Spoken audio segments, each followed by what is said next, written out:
common in about 30 countries in Africa, the Middle East, and Asia, so a lot of our countries of origin for our patients, typically performed pre-puberty, and considered a violation of human rights and is illegal in Canada. A note that's not on here is it's estimated that about 2 million additional women and girls are at risk of experiencing FGM directly as a result of COVID-19 and interruption to education and community services that address FGM in community. So it's not only something that's not really going away, it can be it's increasing in how much we're seeing it at the moment. I won't kind of go into the medical side of it, so you can skip a couple of slides here.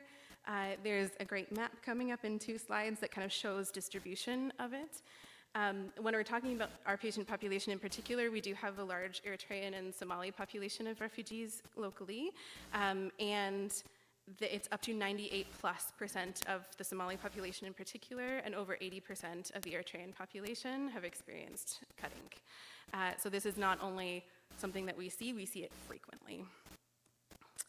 Again, I won't go into all of the details here, but as you can see on the next slide, if we can go ahead 2 slides, there are lots of implications for FGM in pregnancy.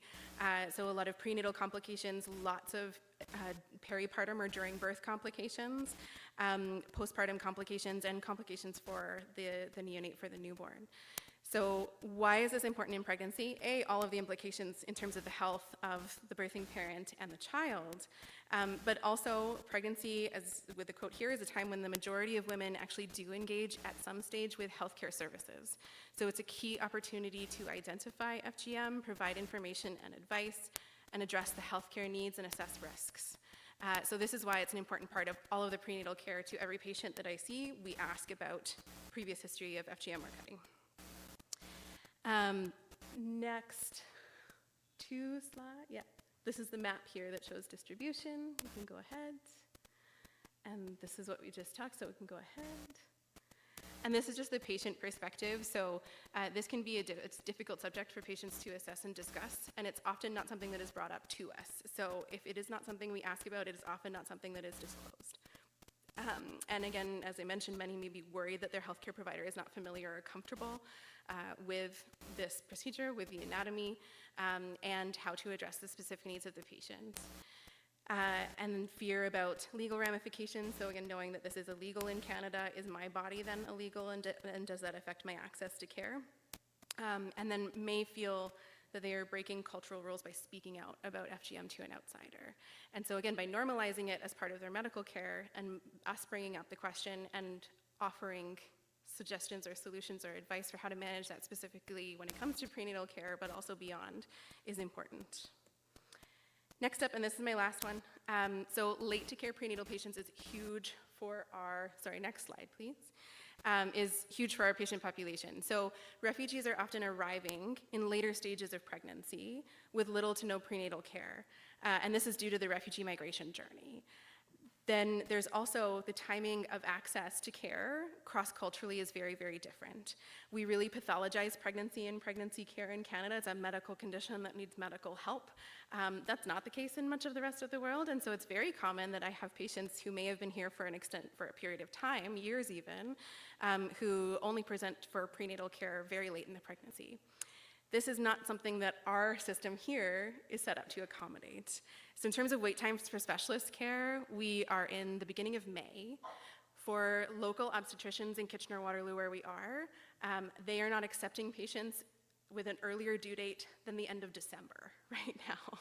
So if patients are presenting to me and they're already further in their pregnancy, facilitating care is really challenging. And that's why it's so important that at our clinic we're set up to provide that full-term care in-house without having to rely on external services that are not set up for this care.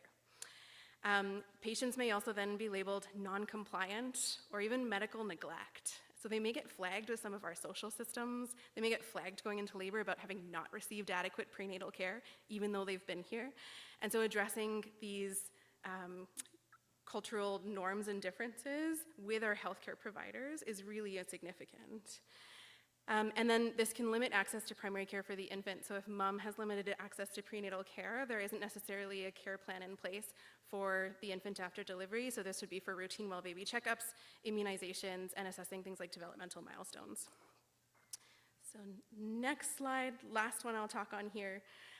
So the way that we break down this barrier for late to care presentations is by allowing that full-term prenatal care team in-house, addressing the social determinants of health to further reduce access to, or barriers to accessing care. So this would be things like bring all your kids to your prenatal appointment. That's not allowed in many healthcare scenarios, but we encourage it. And providing care virtually whenever we can at various stages of the pregnancy, providing home care postpartum, reducing all of these barriers as much as we can. And providing culturally safe and professionally interpreted care increases health outcomes and patient satisfaction. So an example of this here is provider knowledge and familiarity with FGM in particular. And so by having community-based, accessible, in-clinic and home care for our postpartum and prenatal patients, we are increasing those health outcomes. So there's higher adherence rates to preventative care visits as well. So we look at higher rates of PAPs, postpartum, higher rates of access to family planning and contraception care services, well baby visits, infant immunizations. All of these things increase when we provide that access to care from a community perspective in a way that's culturally safe. So my kind of final takeaway point on the few slides ahead here is for community-based care, when you are in the community, you should know more about the community that you're within, but often that takes extra steps. And you can therefore are better set up to provide for the healthcare needs of the community.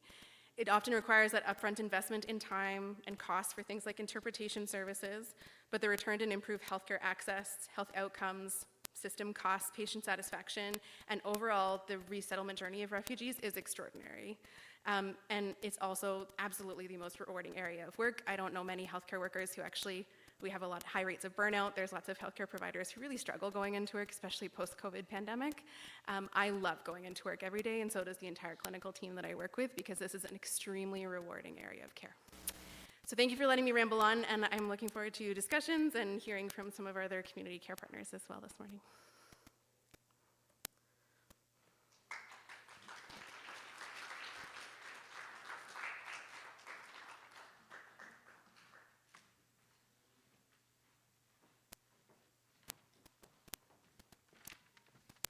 Let's move it.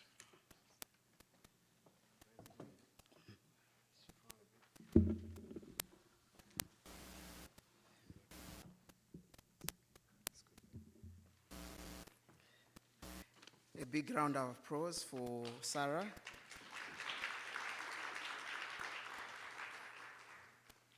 Thank you so much for a very educative and informative presentation. May I ask you, Sarah, to come in front, walk around, and take a seat. May I also ask Bansa Needy, Director of Program Quality and Impact at Care Canada. Allow me to also introduce another panelist, Jonta Kamara. May you take a seat. Jonta Kamara is a healthy systems and a healthy policy analyst. She is on a mission to improve healthy service delivery and local manufacturing of medical supplies in Africa. She has hosted several events in sexual and reproductive health, and a World Health Organization, TDR, sought IT scholar. She is the recipient of the 2022 Outstanding Recent Alumni Award by the University of Toronto African Alumni Association, and the 2022 Best Poster Award at the Canada Global Health Students and Young Professional Summit. A round of applause for her. Allow me also to recognize the presence of Ian McKnight. Just wave, please.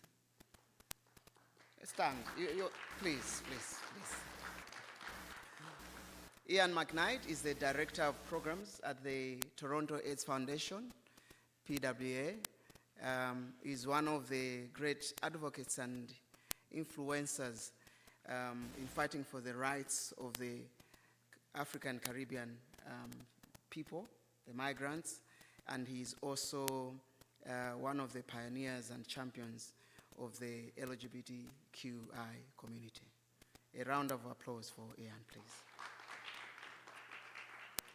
We are honored that you are here. Thank you.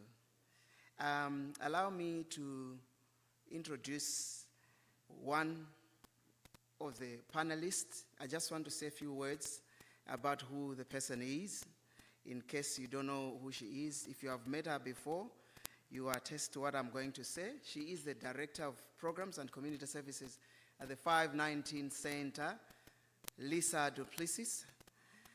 As a Director of Program and Community Services at the 519 Center, Lisa manages the daily operations of the multiple programs and program teams. Lisa has been working with the 519 since 2009. I'm sure some of us were not born. When she joined the team in the role of coordinator, Newcomer and Refugee Services, she was serving as Director, Community Access and Engagement before taking on her current position. Lisa is also an active member of the 519 Black Collective, a 519 staff-led group that informs the everyday work of the organizations from a lens of confronting and advocating against anti-Black racism, promoting equity for all Black people, specifically Black to LGBTQ plus communities. A round of applause for Lisa Duplessis.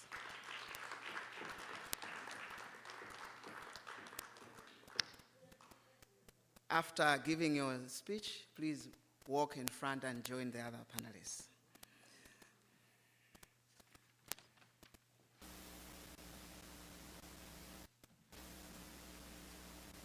Hello, everyone. I am incredibly honored to be here today. I see a lot of faces that I recognize from my community, from my center. So we're gathered here today not just as individuals, but as advocates for justice, as champions of our own human rights, and as allies for those whose voices are often silenced, hidden from view. Today, I want to shine a spotlight on Black, African, queer, and trans refugees. So the 519, as many of you probably already know, is a City of Toronto agency that provides services to queer and trans communities in our catchment and beyond. And we have the nation's largest queer and trans refugee program.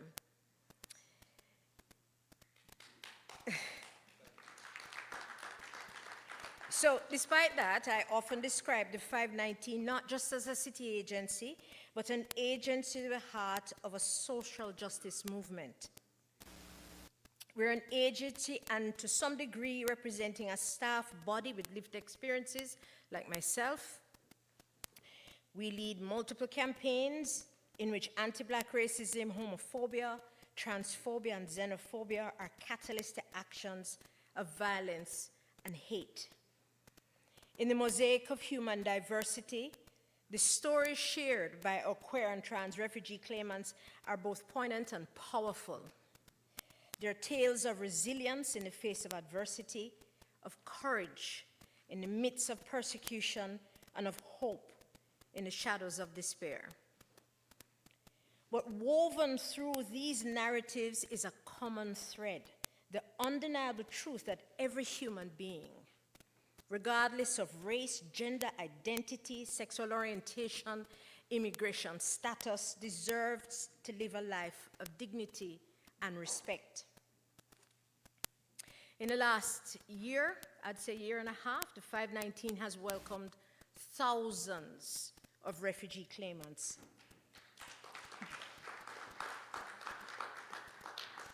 I think our funders and donors in our community see this as success.